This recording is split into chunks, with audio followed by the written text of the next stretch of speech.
के किनारे एक छोटा सा झोंपड़ा था जहां रहता था गरीब लकड़हारा रहमत अपनी बीवी जैनब और एक वफादार कुत्ते शेरू के साथ। रहमत गरीब जरूर था मगर ईमानदार था। दिन भर जंगल की लकड़ियां काटता और शाम को थका हारा वापस आता। मगर गांव वाले एक बात से हैरान थे। शेरू आम कुत्तों जैसा नहीं था। वो अक्सर रात को जंगल की तरफ घूरता रहता और कभी कभी अंधेरे में जोर जोर से भौंकने लगता, ऐसे जैसे इसे कुछ नजर आ रहा हो, लेकिन बाकी किसी को कुछ नजर नहीं आता था। एक रात बारिश के बाद ठंडी हवा चल रही थी।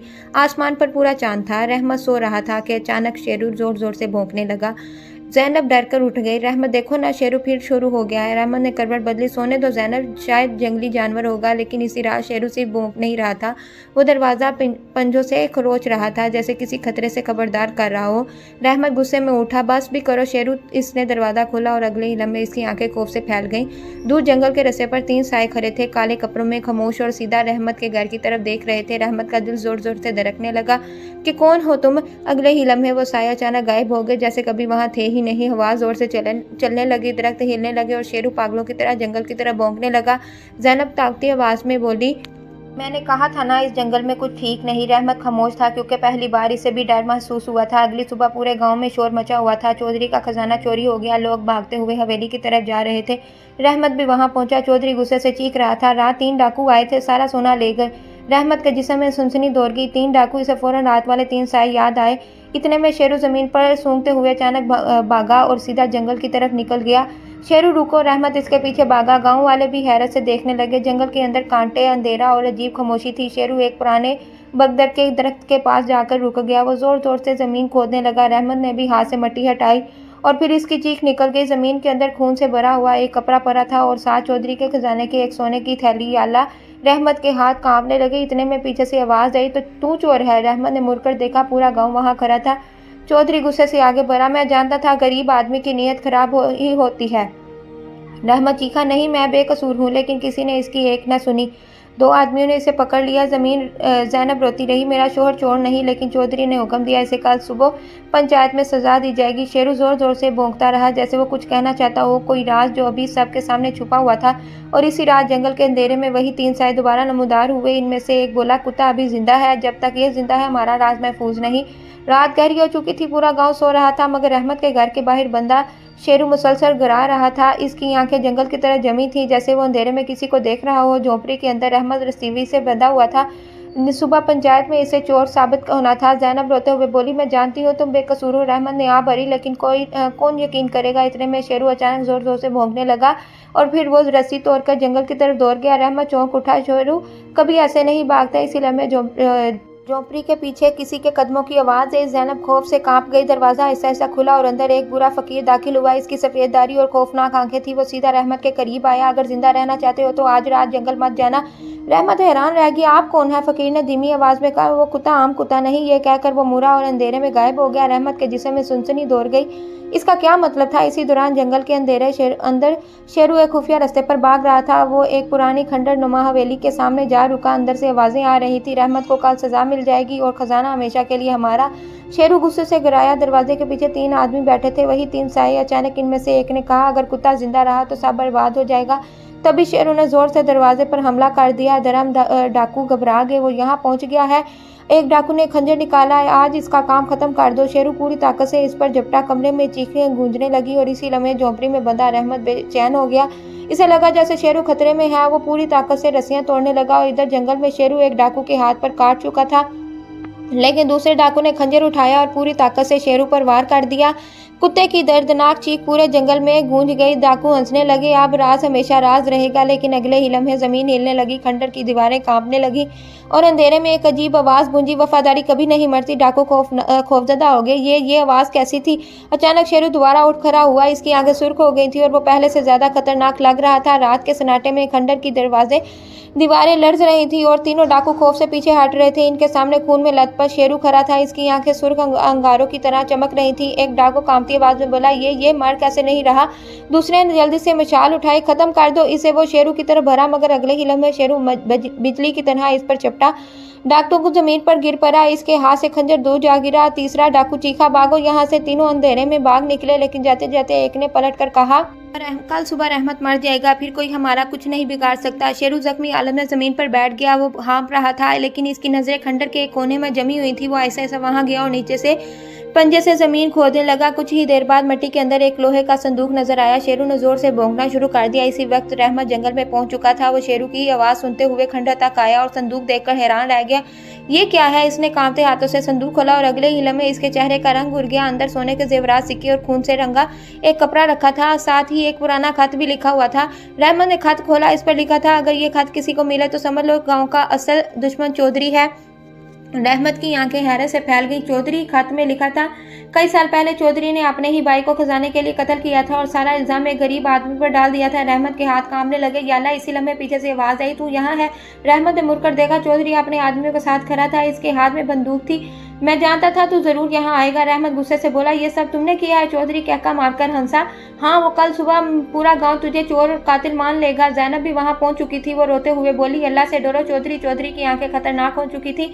अब बहुत देर हो चुकी है। इसने बंदूक सीधी रहमत पर तान दी। खजाना मुझे दे दो। अचानक शेरू गुस्से से घर आया। वो पूरी ताकत से चौधरी पर झपटा। बंदूक जमीन पर गिर गई। चौधरी चीख उठा, इस मनहूस कुत्ते को मारो। इसके आदमी लाठी लेकर शेरू पर टूट पड़े। रहमत चीखा, नहीं। जंगल में एक खौफनाक लड़ाई शुरू हो गई। शेरू एक एक आदमी पर हमला कर रहा था, लेकिन तादाद ज्यादा थी। अचानक एक आदमी ने पीछे से शेरू के सर पर जोरदार वार किया। शेरू दर्द से चीखा और जमीन पर गिर पड़ा। जैनब चीखने लगी। रहमत की आंखों में आंसू आ गए। चौधरी हंसा, खत्म हो गया तुम्हारा मुहाफिज। मगर अगले ही लम्हे जंगल में हवा तेज चलने लगी। रहमत जोर जोर से हिलने लगा और कहीं दूर से एक बुरी औरत की खौफनाक आवाज गूंजी, वफादार रूहें कभी नहीं मरती। चौधरी के चेहरे का रंग उड़ गया। नहीं, ये मुमकिन नहीं। रहमत हैरान रह गया। ये आवाज किसकी है? और फिर जमीन पर पड़ा शेरू आहिस्ता आहिस्ता दोबारा उठने लगा। रात का अंधेरा और भी गहरा हो चुका था। हवा में अजीब सी सर्दी फैल रही थी और जमीन पर पड़ा शेरू आहिस्ता आहिस्ता दोबारा खड़ा हो रहा था। इसकी सांसें भारी थी, सर से खून बह रहा था, लेकिन इसकी आंखों में अब भी वही खतरनाक चमक थी। चौधरी खौफ से पीछे हटा। ये मर क्यों नहीं जाता? रहमत हैरत से शेरू को देख रहा था। याला, ये क्या राज है? अचानक जंगल के अंदर से लाठी की आवाज आई और सबकी नजरें अंधेरे की तरफ उठ गई और फिर दरख्तों के बीच से एक बुरी औरत नमूदार हुई। सफेद बाल, झुर्रियों भरा चेहरा और हाथ में पुरानी लकड़ी की लाठी। इसकी आंखें अजीब हद तक खौफनाक थी।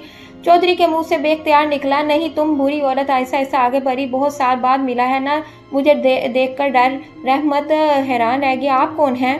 औरत ने नजरें शेरू पर जमाई। ये कुत्ता सिर्फ जानवर नहीं, ये एक इमानत का मुहाफिज है। सब खामोश हो गए। हवा जोर जोर से चलने लगी। औरत ने चौधरी की तरफ इशारा किया और ये शख्स कातिल है। चौधरी चीख पड़ा, चुप हो जा बुरी पागल। इसने बंदूक उठाई और सीधा औरत पर तान दी। आज तेरा काम खत्म। सब हैरान रह गए। गोली औरत को लगी ही नहीं। वो अपनी जगह खामोश खड़ी थी। चौधरी के हाथ कांपने लगे। ये कैसे मुमकिन है? बुरी औरत ने खौफनाक आवाज में कहा, जिस दिन तूने अपने भाई का खून किया था उसी दिन तेरी बर्बादी लिखती गई थी। रहमत चौंक गया। तो खत सच था? चौधरी गुस्से में पागल हो गया। हाँ, मैंने मारा था इसे, क्योंकि खजाना सिर्फ मेरा था। जैनब ने हैरत से मुंह पर हाथ रख लिया। चौधरी चीखता रहा, और जो भी मेरे रास्ते में आया मैंने खत्म कर दिया। रहमत के जिस्म में गुस्सा दौड़ गया। तुमने बेगुनाहों को फंसाया। बुरी औरत ने आसमान की तरफ देखा, और अब हिसाब का वक्त आ गया है। अचानक जंगल में अजीब आवाजें गूंजने लगी, जैसे कई लोग एक साथ रो रहे हों। चौधरी की आदमी खौफजदा हो गए। मालिक, यहाँ से चलते हैं। मगर चौधरी पागलों की तरह चीखना, कोई कहीं नहीं जाएगा। इसी लम्हे दरख्तों के पीछे से सफेद साए नमूदार होने लगे। 1 2 3 10 पूरा जंगल सायों से भर गया। रहमत के रोंगटे खड़े हो गए। जैनब कांपने लगी। ये क्या है? बुरी औरत धीमी आवाज में बोली, वो लोग जिन्हें चौधरी ने खजाने के लिए मरवाया। चौधरी के चेहरे से खून उड़ गया। नहीं, ये झूठ है। अचानक एक साया तेजी से इसकी तरफ बढ़ा। चौधरी खौफ से चीखा और अंधेरे में भागने लगा। इसके आदमी भी इसके पीछे भागे, लेकिन शेरू गुस्से से गिराया और पूरी रफ्तार से इसके पीछे दौड़ पड़ा। रहमत चीखा, शेरू वापस आओ, लेकिन शेरू रुका नहीं। वो सीधा जंगल के इस हिस्से की तरफ जा रहा था जहां गांव वाले कभी जाने की हिम्मत नहीं करते थे। काली पहाड़ी। बुरी औरत ने खौफनाक लहजे में कहा, अगर वो वहां पहुंच गए तो आज रात कोई जिंदा नहीं वापस आएगा। रात मजीद खौफनाक हो चुकी थी। आसमान पर काले बादल छा गए थे और दूर काली पहाड़ी के ऊपर बिजली चमक रही थी। गांव वाले हमेशा कहते थे, जो शख्स रात के वक्त काली पहाड़ी पर जाए वो कभी वापस नहीं आता, लेकिन आज चौधरी और इसके आदमी जान बचाने के लिए इसी तरह भाग रहे थे। इनके पीछे शेरू खूंखार अंदाज में दौड़ रहा था। चौधरी हाँफते हुए चीखा, जल्दी भागो, वो करीब आ रहा है। एक आदमी खौफ से रोने लगा। मालिक, ये कुत्ता नहीं, कोई असेब है। अचानक अंधेरे में एक साया इनके सामने नमूदार हुआ। रुक जाओ। साहब के कदम वही जम गए। वही बुरी औरत काली पहाड़ी के रास्ते में खड़ी थी। हवा में इसके सफेद बाल लहरा रहे थे। इसने चौधरी को घूरा। ये पहाड़ी सिर्फ सच जानने वालों को जिंदा छोड़ती है। चौधरी गुस्से से चीखा, रास्ते से हट जा। मगर औरत खामोश रही। अगले ही लम्हे जमीन जोर से हिलने लगी। पहाड़ी के पत्थरों के बीच एक खुफिया दरवाजा नमूदार हुआ। रहमत हैरान रह गया। ये क्या है? बुरी औरत बोली, ये खजाने का असल रास्ता है। चौधरी की आंखें चमक उठी। आखिरकार वो पागलों की तरह दरवाजे की तरफ भागा। इसकी आदमी भी पीछे दौड़ पड़े। रहमत ने जैनब का हाथ पकड़ा। मुझे लगता है ये जाल है। मगर तब तक देर हो चुकी थी। चौधरी और इसके आदमी अंदर दाखिल हो चुके थे। शेरू गिराता हुआ दरवाजे के बाहर खड़ा था, जैसे वो अंदर जाने से डर रहा हो। बुरी औरत ने रहमत की तरफ देखा। अगर अंदर गए तो सच तुम्हारी जिंदगी बदल देगा। रहमत ने हिम्मत की और जैनब के साथ अंदर दाखिल हो गया। अंदर लंबी तारीक सुरंग थी। दीवारों पर पुरानी मिसालें जल रही थी, हालांकि वहां कोई मौजूद नहीं था। हवा में अजीब सी बदबू थी, जैसे कई सालों से वहां मौत बसी हो। अचानक अंदर से एक खौफनाक चीख उठी। रहमत चौंक उठा। ये चौधरी की आवाज थी। सब दौड़ते हुए आगे बढ़े और फिर जो मंजर सामने आया था वो देखकर सबके होश उड़ गए। एक आदमी दीवार के साथ मरा पड़ा था। इसकी आंखें खौफ से बाहर निकली हुई थी। चौधरी कांप रहा था। ये कैसे मार गया? अचानक गार की दीवारों से सरगोशियां आने लगी। कातिल कातिल कातिल। जमीन खौफ से रहमत के करीब हो गई। मुझे यहाँ अच्छा नहीं लग रहा। इसी वक्त शेरू जोर जोर से भौंकने लगा। वो गार के एक कोने में खड़ा जमीन खोद रहा था। रहमत आगे बढ़ा और मट्टी हटाने लगा। चंद लम्हों बाद एक इंसानी ढांचा नजर आया। जैनब चीख पड़ी। रहमत के हाथ कांपने लगे। ढांचे के गले में एक लॉकेट था। बुरी औरत की आंखों में आंसू आ गए। ये मेरा बेटा है। रहमत हैरान रह गया। क्या? औरत ने चौधरी की तरफ देखा। इसी ने मेरे बेटे को खजाने के लिए मारा था। चौधरी चीख उठा। हाँ, क्योंकि वो राज जान गया था। गार में खामोशी छा गई। रहमत गुस्से से बोला, तुम इंसान नहीं दरिंदे हो। अचानक गार के अंदर से जोरदार आवाज आई। पत्थर गिरने लगे। जमीन फटने लगी। चौधरी खौफजदा हो गया। यह जगह गिर रही है। सब भागने लगे, मगर अचानक चौधरी के पांव के नीचे जमीन टूट गई। बचाओ! वो एक गहरे अंधेरे कोने में जा गिरा। इसकी चीखें पूरे गार में गूंजने लगी। रहमत, मुझे बचा लो। रहमत रुक गया। जैनब बोली, इसने बहुत जुल्म किया है। मगर रहमत खामोश खड़ा रहा। नीचे अंधेरे में चौधरी की चीखें आहिस्ता आहिस्ता बंद हो रही थी और फिर कुएं के अंदर दो सुर्ख आंखें चमकी। गार के अंदर हर तरफ धूल फैल रही थी। पत्थर मुसलसल गिर रहे थे और गहरे कुएं के अंदर से चौधरी की खौफनाक चीखें आ रही थी। रहमत, मुझे बचा लो। रहमत कुएं के किनारे पहुंचा। नीचे मुकम्मल अंधेरा था। सिर्फ दो सुर्ख आंखें दिखाई दे रही थी जो आहिस्ता आहिस्ता हरकत कर रही थी। जैनब खौफ से चीखी, पीछे हट जाओ रहमत। लेकिन रहमत नीचे झांकता रहा। अचानक अंधेरे से अजीब सी गिराहट सुनाई दी। चौधरी की सांसें तेज हो गई। ये क्या है? मुझे बाहर निकालो। इसी लम्हे वो सुर्ख आंखें अचानक गायब हो गई।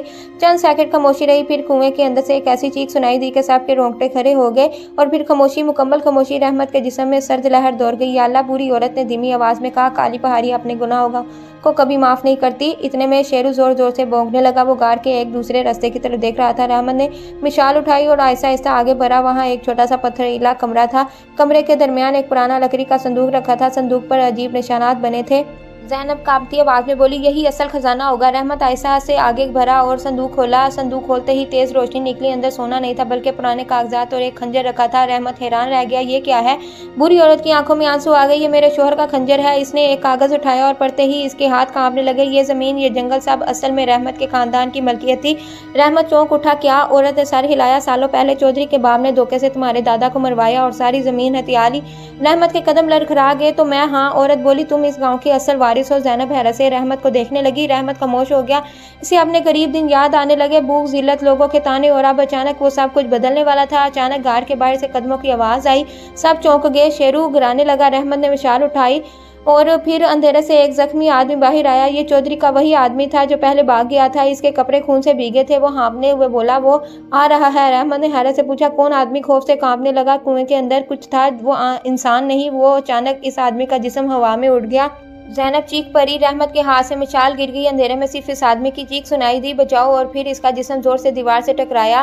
खून दीवार पर फैल गया। सब सहम गए। गार में फिर वही सरगोशी गूंजने लगी। खजाना हमारा है। ये जगह छोड़ दो। अचानक गार का दरवाजा खुद ब खुद बंद होने लगा।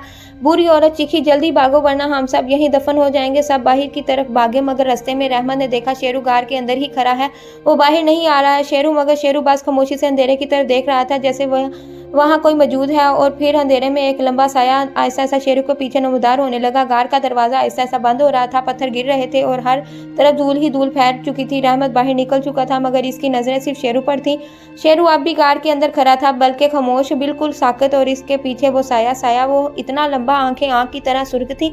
जैनब खौफ से चीखी, रहमत वापस आओ। मगर रहमत आगे बढ़ गया। मैं शेरू को छोड़कर नहीं जाऊंगा। बुरी औरत ने इसका हाथ पकड़ लिया। नहीं, वो चीज़ इंसान नहीं। अचानक वो साया आहिस्ता आहिस्ता आगे बढ़ा। गार की दीवारें कांपने लगी और फिर एक बारी खौफनाक आवाज गूंजी, खजाना वापस करो। रहमत के रोंगटे खड़े हो गए। तुम कौन हो?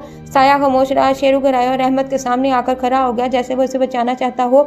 बुरी औरत ने कांपती आवाज में कहा, ये काली पहाड़ी का मुहाफिज है, सदियों से खजाने की हिफाजत कर रहा है। जैनब ने डरते हुए पूछा, क्या ये जिन है? औरत ने सर हिलाया। इसमें भी ज्यादा खतरनाक। अचानक साया गुस्से से चीखा, जो भी खजाने को चुराता है वो जिंदा नहीं रहता। इसी लम्हे रहमत के हाथ में पकड़ा संदूक जोर से हिलने लगा। रहमत ने जल्दी से संदूक जमीन पर रखा। संदूक खुद ब खुद खुल गया। अंदर के कागजात हवा में उड़ने लगे और फिर वो खंजर चमकने लगा। शेरू ने जोर से भौंका। साया अचानक रुक गया। ऐसा लगा जैसे वो शेरू से डर रहा हो। रहमत हैरान रह गया, ये शेरू से क्यों डर रहा है? बुरी औरत की आंखों में आंसू आ गए, क्योंकि शेरू सिर्फ कुत्ता नहीं, ये मेरे बेटे की आखिरी निशानी है। रहमत चौंक गया। क्या मतलब? औरत बोली, जब चौधरी ने मेरे बेटे को मारा तो मरते वक्त इसने कसम खाई थी कि खजाने को जालिमों से बचाएगा। इसी रात ये कुत्ता इस कब्र के पास मिला। रहमत के जिस्म में सुनसनी दौड़ गई। तो शेरू? हाँ। औरत बोली, ये एक वफादार रूह का मुहाफिज है। इतने में साया गुस्से से डराया, वक्त खत्म हो रहा है। गार जोर जोर से हिलने लगा। ऊपर से पत्थर गिरने लगे। जैनब चीख पड़ी, हम मर जाएंगे। रहमत ने जल्दी से खंजर उठाया। अचानक खंजर से तेज रोशनी निकली। साया पीछे हट गया और पहली बार इसकी शक्ल साफ नजर आने लगी।